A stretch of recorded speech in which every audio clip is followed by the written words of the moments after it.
سر نے رول کریں ٹائم ہاں سر وہاں پر سوال کریں گے نا آپ سر یہ آئی جی اسلام آباد کی جانب سے ایک اسٹیٹمنٹ دی گئی کل اس بورڈ کے سامنے، ساری رات پورا میڈیا نے، آپ بھی وہاں پہ موجود تھے یعنی شاید تھے، یہ عدالت پھر بھی اس طرف ریلیف دے رہی ہے، اس پہ کچھ کہنا چاہیں گے؟ یہ آئی جی صاحب کا ایک ریکارڈ ہے پچھلے کچھ 6 مہینے میں، یہ کئی بار اس طرح سے کر رہا ہے۔ دیکھیں میں نے تو کورٹ میں جو کہا ہے میں اسی کو ریپیٹ کر دیتا ہوں. میں نے کورٹ کو یہی بتایا ہے کہ کل آپ کی عدالت میں آئی جی اسلام آباد نے یہ اسٹیٹمنٹ دیا کہ جی جو بلوچستان سے مارچ کر کے اسلام آباد آنے والی بلوچ خواتین اور بچے تھے سب کو رہا کر دیا گیا. تو اس کے بعد یہ جب خبر ہمیں پتہ چلی تو میں نے جو میرے کولیگز ہیں جو کہ وومن پولیس اسٹیشن میں موجود تھے ان سے چیک کیا. انہوں نے بتایا کہ ابھی تک کسی کو رہا نہیں کیا. پھر مجھے پتہ چلا کہ سینیٹر طاہر بزنجو صاحب وہاں موجود ہیں. میں نے ان سے بات کی، انہوں نے بھی کہا کہ ابھی تک کسی کو نہ رہا کیا ہے نہ ہمیں ملاقات کی اجازت دی گئی ہے. پھر شام کو 6 بجے 3 وزراء کے ساتھ آئی جی صاحب نے پریس کانفرنس کی. اس میں انہوں نے کہا جی تمام عورتوں اور بچوں کو رہا کر دیا ہے. تو میں نے جب دوبارہ چیک کیا وومن پولیس اسٹیشن سے تو پتہ چلا جی کہ ابھی تک کسی ایک کو بھی رہا نہیں کیا گیا. صرف مجھے یہ بتایا گیا کہ ایک خاتون صحافی ہیں سمیہ حفیظ، ان کو ابھی رہا کر دیا جائے گا تھوڑی دیر میں. تو میں نے پھر فواد حسن فواد صاحب جو وفاقی وزیر ہیں ان کو فون کیا. تو میں نے ان کو بتایا کہ آپ نے پریس کانفرنس میں کہا ہے کہ جی تمام بلوچ خواتین اور بچے رہا ہو گئے ہیں، یہ آپ نے غلط سٹیٹمنٹ دی ہے. تو انہوں نے کہا کہ میں آپ کو چیک کر کے بتاتا ہوں. تو پھر اس کے بعد تقریباً 9 بجے کے قریب میں جو ہے خود چلا گیا وومن پولیس اسٹیشن میں. وہاں میں نے گیا تو دیکھا کہ وومن پولیس اسٹیشن کے باہر 2 بسیں کھڑی ہیں اور بچیوں کو اور خواتین کو گھسیٹ کے لایا جا رہا ہے.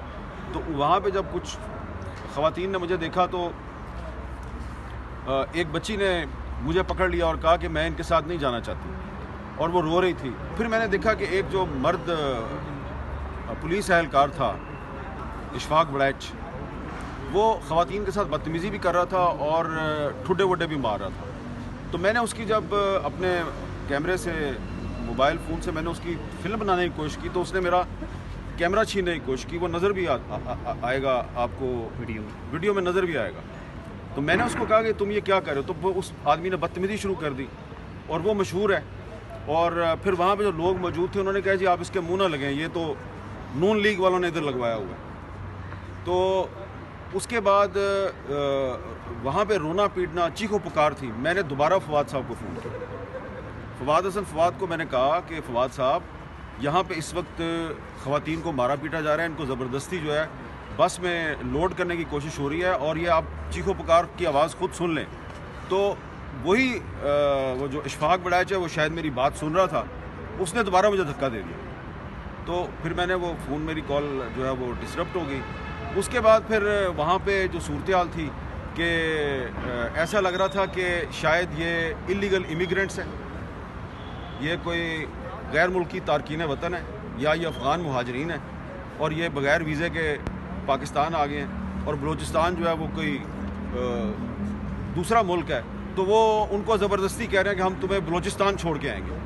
تو یہ جو اشفاق بڑیچ تھا اس کو میں نے کہا کہ تمہیں پتہ ہے تم کیا کر رہے ہو؟ تو اس نے کہا ہاں اسی انہوں نے بلوچستان بھیج دیا گے. تو مجھے ایسا لگ رہا تھا کہ یہ اسلام آباد پولیس جو ہے وہ بلوچستان کو پاکستان کا حصہ نہیں سمجھتی. تو یہ ساری باتیں جو کورٹ کو بھی بتائی ہیں اور بھی وٹنسز تھے وہاں پہ. اسد اقبال بٹ صاحب جو ہیں ہیومن رائٹس کمیشن کے چیئرمین، انہوں نے بتایا کورٹ کو کہ میں اس بس کے سامنے کرسی ڈال کے بیٹھ گیا اور میں نے کہا کہ میں ان کو یہاں سے نہیں جانے دوں گا. تو اس معمر آدمی ہیں، بزرگ ہیں، ان کو بھی زبردستی وہاں سے ہٹا دیا گیا. تو میں سمجھتا ہوں کہ آئی جی اسلام آباد صاحب جو ہیں وہ کل بھی انہوں نے کورٹ میں غلط سٹیٹمنٹ دی تھی، آج بھی انہوں نے غلط سٹیٹمنٹ دی ہے. لیکن وہ جو کچھ بھی کر رہے ہیں ظاہری بات ہے کسی کی عشیر بات کے ساتھ ہی کر رہے ہیں. سر ملک کا آئین یہ اجازت دیتا ہے ہر شہری کو کہ وہ اپنے حق کے لیے، رائٹ کے لیے پروٹیسٹ کر سکتا ہے. اگر وہ کوئی انلیگل چیز کر رہے ہیں تو اس کو قانون کے کٹہرے میں لایا جانا چاہیے. یہ خواتین تھی، بچے تھے، کیوں روکنا چاہ رہے ہیں ان کو پروٹیسٹ سے؟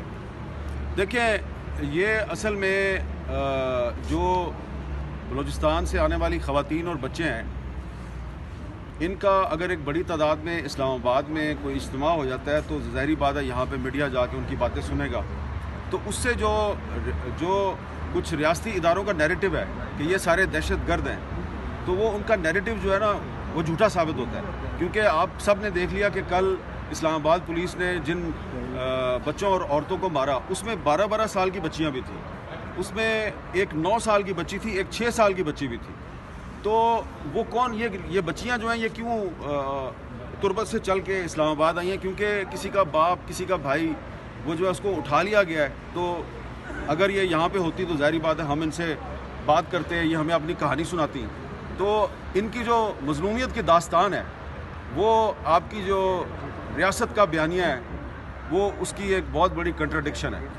تو جو ریاست 6 سال کی بچی سے اور 12 سال کی بچی سے محض اس لیے ڈرے کہ اس بچی کی جو کہانی ہے وہ ریاستی بیانیے کی نفی کرے گی، تو اس کا مطلب ہے کہ وہ ریاست جو ہے وہ جھوٹ بول رہی ہے اور اس کا بیانیہ جو ہے اس کی بنیاد صرف اور صرف ایک جھوٹ ہے. حامد میر صاحب، یہ معاملہ سارٹ آؤٹ کیسے ہوگا؟ اس کا اینڈ کیا ہوگا؟ یہ سارا معاملہ صرف ایک سمپل سی چیز ہے جو سارٹ آؤٹ ہو سکتا ہے، rule of law. Rule of law کس نے کروانا ہے؟ قانون کی بالادستی کس نے قائم کرنی ہے؟ عدالتوں نے قائم کرنی ہے. تو عدالت جو ہے وہ آئی جی کو بلاتی ہے، عدالت کے سامنے ثابت ہو جاتا ہے کہ آئی جی نے جھوٹ بولا ہے، آئی جی نے غلط بیانی کیا ہے، لیکن عدالت کوئی ایکشن نہیں لیتی، آئی جی صاحب واپس چلے جاتے ہیں، تو مسئلہ تو حل نہیں ہوگا. بہت شکریہ.